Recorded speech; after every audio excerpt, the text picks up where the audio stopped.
ஓம் ஓம் ஓம்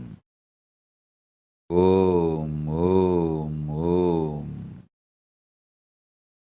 ஓமெனும் ஓங்காரத்து உட்பொருளாய் மலர்ந்து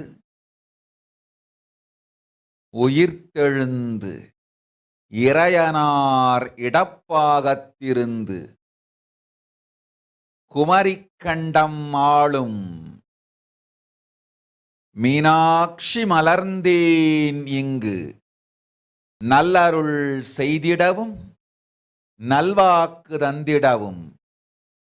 ஆனந்தம் ஞானத்தொடு பூரண அன்பு ஏகம் அநேகமாய் ஆகிய இப்புவுலகிற்கு பரமசிவன் ஞானம் தர வந்தேன் பராசக்தி மீனாட்சி.